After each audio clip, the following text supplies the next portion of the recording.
Hello. आज हम लोग बैक्टीरिया के रिप्रोडक्शन के विषय में चर्चा करेंगे। बैक्टीरिया का रिप्रोडक्शन यानी जनन। क्लियर हो गया? क्या पढ़ेंगे? बैक्टीरिया के रिप्रोडक्शन के विषय में चर्चा करेंगे। अब देखिए, जो बैक्टीरिया में जो रिप्रोडक्शन होता है वह तीन प्रकार से, वेजिटेटिव रिप्रोडक्शन, एसेक्सुअल रिप्रोडक्शन और जेनेटिकली कॉम्बिनेशन। यानी कह सकते हैं बैक्टीरिया में जो वेजिटेटिव रिप्रोडक्शन होता है तीन विधियों से होता है। कह सकते हैं पहला वेजिटेटिव रिप्रोडक्शन यानी कायिक जनन, एसेक्सुअल यानी अलैंगिक जनन और जेनेटिक रिकॉम्बिनेशन तीन विधियों से होता है। क्लियर हो गया आपको? तो सबसे पहले हम लोग वेजिटेटिव रिप्रोडक्शन पढ़ते हैं। ठीक है, तो हम लोग तीन प्रकार के पढ़े, वेजिटेटिव, एसेक्सुअल और जेनेटिक रिकॉम्बिनेशन। तो सबसे पहले हम चर्चा करेंगे जो वेजिटेटिव रिप्रोडक्शन है उसमें है बाइनरी फिशन। क्या है? Binary fission. बाइनरी फिशन यह विधि है वेजिटेटिव रिप्रोडक्शन की बैक्टीरिया में। अगर देखा जाए तो बाई का मतलब होता है, बाई का मतलब टू, बाई का मतलब होता है टू, और फिशन का मतलब होता है, फिशन का मतलब टूटना या ब्रेकिंग कह सकते हैं। क्या कह सकते हैं? ब्रेकिंग यानी टूटना। बात समझ में आया? तो ये है बाइनरी फिशन। तो इस विधि के द्वारा जो देखा जाए तो ये मोस्ट कॉमन है, मोस्ट कॉमन मेथड है बैक्टीरिया के रिप्रोडक्शन का। क्लियर हो गया? ये जो बाइनरी फिशन क्या हो गया? मोस्ट कॉमन मेथड है, यानी कि सबसे ज्यादा जो बैक्टीरिया में रिप्रोडक्शन होता है वह होता है बाइनरी फिशन के द्वारा। बात समझ गया? ये जो बाइनरी फिशन है ये जो होता है अंडर फेवरेबल या फेवरेबल कंडीशन। बात समझ में आया? यानी कि कहा जाए कि जब अनुकूल परिस्थिति रहती है, क्या रहता है? अनुकूल परिस्थिति रहती है, तो बैक्टीरिया का जो रिप्रोडक्शन होता है इस विधि के द्वारा होता है, यानी बाइनरी फिशन के द्वारा होता है। और जो बाइनरी फिशन है वह मोस्ट कॉमन है, सबसे अधिक बैक्टीरिया का जो रिप्रोडक्शन होता है, जनन होता है, वह इसी विधि के द्वारा होता है। अब इसमें अगर देखेंगे तो सबसे पहले क्या होता है? फर्स्ट डीएनए का क्या होता है? रिप्लिकेशन होता है। क्या होता है? रिप्लिकेशन, द्विगुणन। क्या हो गया? रिप्लिकेशन यानी कि जितना मात्रा डीएनए का है उतना डबल डीएनए का निर्माण हो जाता है, तो इसको कहते हैं रिप्लिकेशन। तो सबसे पहले इस विधि में क्या होता है? डीएनए का रिप्लिकेशन होता है, और उसके बाद से जो सेल होता है डिवाइड्स, विभाजित हो जाती है, divides into two daughter cell, two daughter cell. Clear हो गया कि इसमें क्या होता है कि बैक्टीरिया जो क्या होता है दो पुत्री कोशिकाओं में विभाजित हो जाती है। विभाजित होने का तरीका अगर देखेंगे तो यह देखिए, यह वाले सपोज है ये बैक्टीरिया है। क्या है? ये बैक्टीरिया है। दोनों तरफ से क्या होता है? ऐसे खास बनने शुरू होते हैं, ट्रांसफर ग्रुप शुरू करते हैं, बनने शुरू होते हैं, और उसके बाद से ये और गहरा हो जाता है, ऐसे हो जाता है, ऐसे ये दोनों आपस में से जुड़ गया, ये बैक्टीरिया हो गया, और फिर बाद में दो बैक्टीरिया हो गए। बात समझ में आया? तो इसी को कहते हैं बाइनरी फिशन। क्लियर हो गया? अब इसमें क्या होता है? जो बाइनरी फिशन होता है इसमें जो बैक्टीरिया डिवाइड्स, विभाजित होती है बाय एमाइटोसिस, एमाइटोसिस। अब ये माइटोसिस देखिए नया शब्द है कि बैक्टीरिया का जो डिवीजन होता है वह एमाइटोसिस के द्वारा होता है। अब ये माइटोसिस जो होता है, माइटोसिस और मियासिस दोनों से तेज होने वाला विभाजन है, यानी कि जो एमाइटोसिस है यह फास्टर मेथड है, फास्टर मेथड है। किसके द्वारा? मेथड्स देन किसके? Mitosis and myiasis. बात समझ गया? माइटोसिस और मियासिस से दोनों से क्या है? तेज होने वाला विधि है, इसको कहते हैं एमाइटोसिस। तो इसी क्रिया के द्वारा बैक्टीरिया का बाइनरी फिशन यानी कि होता है, रिप्रोडक्शन होता है, बाइनरी फिशन इसी के द्वारा होता है, बहुत तेज होने वाला होता है। करेंगे एसेक्सुअल रिप्रोडक्शन। कौन? Asexual reproduction. पहला वाला हम लोग पढ़ लिए, अब दूसरा है एसेक्सुअल रिप्रोडक्शन। तो ये जो एसेक्सुअल रिप्रोडक्शन होता है वह क्या होता है? Endospore, by endospore formation. बात समझ में आया? यह किसके द्वारा होता है? By endospore formation. कौन विधि है? ये सेक्सुअल रिप्रोडक्शन जो होता है वह इंडोस्पोर फॉर्मेशन के द्वारा होता है। अब ये अगर देखेंगे कि ये जो होता है इंडोस्पोर फॉर्मेशन जो होता है अंडर अनफेवरेबल कंडीशन, क्या होता है? यह जब प्रतिकूल परिस्थिति रहती है तो ये इंडोस्पोर का फॉर्मेशन होता है। बात समझ में आया? अब जो इंडोस्पोर बनता है, जैसे ये देखिए, ये जो बैक्टीरिया है तो इसके चारों तरफ क्या होता है? ऐसे लेयर बन जाता है, ऐसे लेयर बन जाता है। तो इसके अंदर जो रहता है उसी को क्या कहता है? इंडोस्पोर। इंडो माने अंदर, इंडो का मतलब इनसाइड, और स्पोर का मतलब समझ ही रहे हैं। बात समझ में आया? दोनों को मिला के कर दिया गया इंडोस्पोर। तो इंडोस्पोर के चारों तरफ क्या हो जाता है? एक कवरिंग बन जाती है, मल्टीलेयर कवरिंग बन जाती है। तो इसके अंदर जो रहता है उसको इंडोस्पोर कहते हैं। बात समझ में आया? अब जो इंडोस्पोर होता है उसका क्या होता है? हाईली रेसिस्टेंट होता है किसके प्रति? एंटीबायोटिक्स के प्रति, यानी प्रति काफी इसका क्या होता है? प्रतिरोध होता है। किसी एंटीबायोटिक का अगर ये हो जाता है, जो स्पोर डेवलप हो जाता है, तो उसपे क्या होता है? उस एंटीबायोटिक का कोई असर नहीं होता है। इसलिए आप देखे होंगे कि जो भी बैक्टीरिया की जो दवाई खाई जाती है, बैक्टीरियल लीच से होने वाली दवाई खाई जाती है, तो उसके लिए हम लोग क्या करते हैं कि एक निश्चित डोज तक डॉक्टर क्या कहते हैं? वो दवाई को देते हैं कि उतने समय तक खाना है, ताकि क्या हो? इंडोस्पोर फॉर्मेशन न हो पाए और क्या होगा? बैक्टीरिया मर जाता है। क्लियर हो गया? तो बैक्टीरिया क्या होता है? जो इंडोस्पोर बनता है उसपे हाईली रेसिस्टेंट होता है एंटीबायोटिक के लिए। हाई टेम्परेचर, उच्च ताप को भी ये रोक देता है। रेडिएशन यानी विकिरण को भी क्या करता है? यह रोक देता है। और कह सकते हैं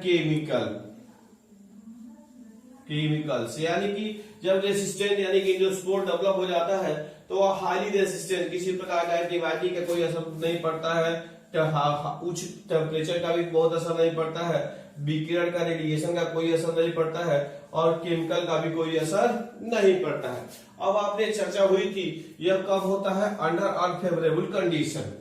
क्या होता है? अंडर अनफेवरेबल कंडीशन, जब प्रतिकूल परिस्थिति रहती है तब इस प्रकार का होता है। क्लियर हो गया?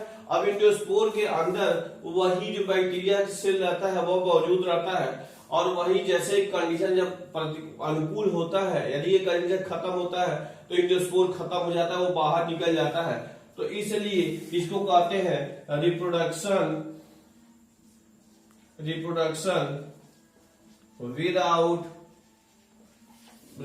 Without multiplication. बात समझ में आया? इसको कहते हैं रिप्रोडक्शन विदाउट मल्टीप्लीकेशन, यानी कि बिना किसी दुगुणन का रिप्रोडक्शन होता है, जिसको कहते हैं इंडोस्पोर फॉर्मेशन। ये देखिए कि जो इस प्रकार का जो रिप्रोडक्शन होता है मोस्टली बैसिलस बैक्टीरिया में होता है। कह सकते हैं मोस्टली, इसमें बैसिलस बैक्टीरिया।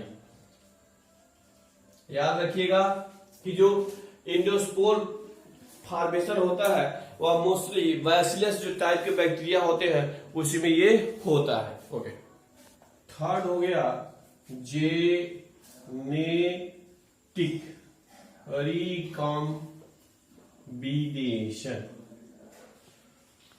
क्या हो गया? Genetic recombination. तीसरा विधि है जेनेटिक रिकॉम्बिनेशन।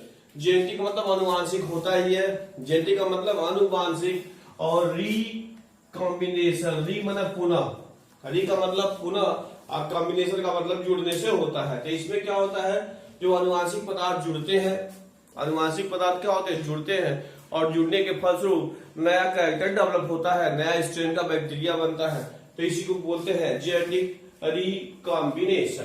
बात समझ में आया? अब जेनेटिक जो रिकॉम्बिनेशन होता है वह 3 प्रकार का होता है। क्या प्रकार का होता है? 3 प्रकार का। पहला है ट्रांसफॉर्मेशन। क्या है ये? ट्रांसफॉर्मेशन है। दूसरा है कंजुगेशन, कंजुगेशन है ट्रांसडक्शन। क्या हो गया? ट्रांसडक्शन है। क्लियर हो गया? तो ये जो 3 प्रकार का होगा, ट्रांसफॉर्मेशन, कंजुगेशन और ट्रांसडक्शन। ठीक है, तो पहला हम लोग पढ़ेंगे ट्रांसफॉर्मेशन। क्या हो गया? ट्रांसफॉर्मेशन। क्या हो गया? ट्रांसफॉर्मेशन। क्या है ये? जेनेटिक रिकॉम्बिनेशन का विधि है। क्लियर हो गया? इसको ग्रिफ्ट ने खोजा था। किसने खोजा था? ग्रिफ्ट, GRIFITH, ग्रिफ्ट नामक साइंटिस्ट थे जिन्होंने इसको खोजा था। क्लियर हो गया? इसका मतलब होता है, इस ट्रांसफॉर्मेशन में क्या होता है कि इसमें बैक्टीरियल जो सेल होता है वो बाहर से नेक्ड, यानी कि इन दिस प्रोसेस, क्या हो गया? In this process bacteria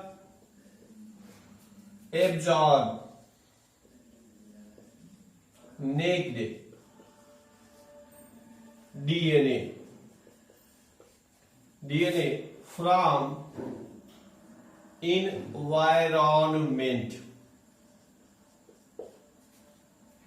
clear हो गया? नेक्ड DNA फ्रॉम एनवायरमेंट, यानी कि क्या होता है कि जब बैक्टीरिया को, किसी बैक्टीरिया को हम रखते हैं, निमोनिया वाला बैक्टीरिया के साथ है, उन्होंने देखा कि जब हम बैक्टीरिया को क्या कहते हैं, बैक्टीरिया को हम नेक्ड DNA के पास रखते हैं, नेक्ड DNA के पास रखते हैं, तो जो DNA है वो इसके अंदर चला जाता है। बात समझ में आया? और इसके अंदर चला जाता है, तो जब DNA आएगा और DNA इसके अंदर आएगा तो क्या होगा? DNA का असर उसमें दिखाई देगा। तो इसी वीडियो को कहते हैं ट्रांसफॉर्मेशन। ट्रांसफॉर्मेशन यानी कि रूपांतरण, नया DNA बाहर से इसके अंदर आ जाता है और फिर इसके फलस्वरूप क्या होगा? उसमें कुछ कैरेक्टर दिखाई देते हैं। बात समझ में आया? तो किसमें देखा था उन्होंने? सबसे पहले निमोनिया के जो बैक्टीरिया होते हैं उसी में उन्होंने इसको देखा था। तो इस प्रोसेस को कहते हैं ट्रांसफॉर्मेशन। दूसरा है कंजुगेशन। कंजुगेशन का मतलब होता है संयुग्मन। क्या होता है? संयुग्मन। ये देखा गया था ई कोलाई बैक्टीरिया में, ई कोलाई बैक्टीरिया में देखा गया था। बात समझ में आया? इसमें क्या होता है कि जैसे एक बैक्टीरिया है, एक बैक्टीरिया या दूसरी बैक्टीरिया। अब आप जानते हैं कि बैक्टीरिया में क्या होता है? प्लाज्मिड पाया जाता है। क्या पाया जाता है? ये तो ये DNA है और साथ में इसे पाया जाता है प्लाज्मिड। प्लाज्मिड आप जानते हैं एक्स्ट्रा क्रोमोसोमल DNA होता है। क्या होता है? एक्स्ट्रा क्रोमोसोमल DNA होता है। अब इसमें क्या होता है? एक ऐसे ट्यूब बनती है, नलिका बनती है, ऐसे बन जाती है, ऐसे नलिका, और इसमें से जो ये है वे ये जो होता है वह इसमें चला आता है। बात समझ में आया? तो इस क्रिया को कहते हैं कंजुगेशन। क्या कहते हैं? कंजुगेशन कहते हैं। तो आ गया जो जेनेटिक मटेरियल था, एक वाले से बैक्टीरिया से दूसरे वाले बैक्टीरिया में चला गया, तो जिसमें से आया उसको डोनर कहते हैं, दाता कहते हैं, और जिसमें आया उसको रिसेप्टेंट कहते हैं, रिसेप्टेंट यानी ग्राही। एक को क्या कह सकते हैं? डोनर को माइनस और ग्राही को ऐसे प्लस कह सकते हैं। बात समझ में आया? रिसेप्टेंट। क्लियर? तो इस प्रकार से एक को दाता कहते हैं, दूसरे को ग्राही कहते हैं। ई कोलाई बैक्टीरिया में हुआ था, इसमें ट्यूब बन जाता है और इस प्रकार से वो बैक्टीरिया जो बन जाती है, दोनों में एक कैरेक्टर डेवलप हो जाता है, तो इसको कहते हैं कंजुगेशन। क्लियर हो गया? तीसरा है ट्रांसडक्शन। ट्रांसडक्शन क्लियर हो गया? अब ट्रांसडक्शन में क्या कहते हैं? Transfer of DNA from one bacteria to another bacteria with the help of phage virus।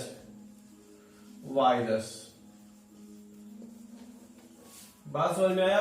तो इस क्रिया को क्या कहते हैं? ट्रांसडक्शन कहते हैं। क्या कहते हैं? ट्रांसडक्शन कहते हैं। अब फेज बैक्टीरिया का वायरस का मतलब समझ ही रहे हैं, वायरस के ऊपर क्या होता है, कैप्सिड की कवरिंग पाई जाती है, उसके अंदर डीएनए रहता है और उसको हम ट्रांसफर कर देते हैं। तो लिखा गया है ट्रांसफर ऑफ डीएनए, यानी एक बैक्टीरियल डीएनए को दूसरे बैक्टीरियल डीएनए में बैक्टीरिया में ट्रांसफर करते हैं with the help of phase virus. तो इस क्रिया को कहते हैं ट्रांसडक्शन। क्लियर हो गया? तो इसी विधि को क्या कहते हैं, ट्रांसडक्शन कहते हैं। और जब डीएनए एक बैक्टीरिया दूसरे बैक्टीरिया में जाएगा तो उसका लक्षण उस पर भी शो करेगा। तो इस प्रकार से हम लोग बैक्टीरिया के विषय में, रिप्रोडक्शन के विषय में जाने शेष अगले वीडियो में।